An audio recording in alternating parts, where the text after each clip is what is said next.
ଲଗାଣ ବର୍ଷାରେ ବେହାଲ ରାଜ୍ୟବାସୀ। ଚାରିଆଡ଼େ କେବଳ ପାଣି ଓ ପାଣି। ଗତ କିଛି ଦିନ ହେବ ବର୍ଷା ହେବା ସହ ଗତକାଲିଠାରୁ ଆରମ୍ଭ ହୋଇଥିବା ଲଗାଣ ବର୍ଷାରେ ସୋରରେ ଜଳ ନିଷ୍କାସନ ହୋଇନପାରି ଜାତୀୟ ରାଜପଥ ପଶ୍ଚିମ ପାର୍ଶ୍ୱରୁ ଉତ୍ତରେଶ୍ୱର ଅଞ୍ଚଳ ଜଳମଗ୍ନ ହୋଇଯାଇଛି। ତେବେ ବର୍ଷା ଆଜି ପୂର୍ବାହ୍ନ 10ଟା ସମୟରେ ଛାଡ଼ିଯାଇଛି।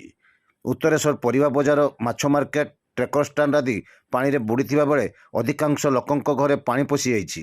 ସେହିପରି ଲଘୁଚାପ ଜନିତ ଲଗାଣ ବର୍ଷାରେ ବେହାଲ ସୋର ବ୍ଲକର ବିଭିନ୍ନ ପଞ୍ଚାୟତ ତେଣ୍ଟେଇ, ଅନନ୍ତପୁର, ପାଖର, କେଦାରପୁର, ତଳନଗର, ସବିରା, ଦହିସଡ଼ା ସମେତ ବିଭିନ୍ନ ପଞ୍ଚାୟତର ବିଭିନ୍ନ ଗାଁ ଏବେ ଜଳମଗ୍ନ।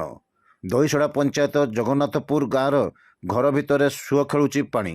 ଘରେ ପାଣି ପଶି ଆସବାବପତ୍ର ସମେତ ବିଭିନ୍ନ ଘରୋଇ ଆସବାବପତ୍ର ନଷ୍ଟ ହୋଇଛି, ଯାହାଫଳରେ ଲୋକମାନେ ନାହିଁ ନଥିବା ହଇରାଣ ହେଉଥିବା ଦେଖିବାକୁ ମିଳିଛି।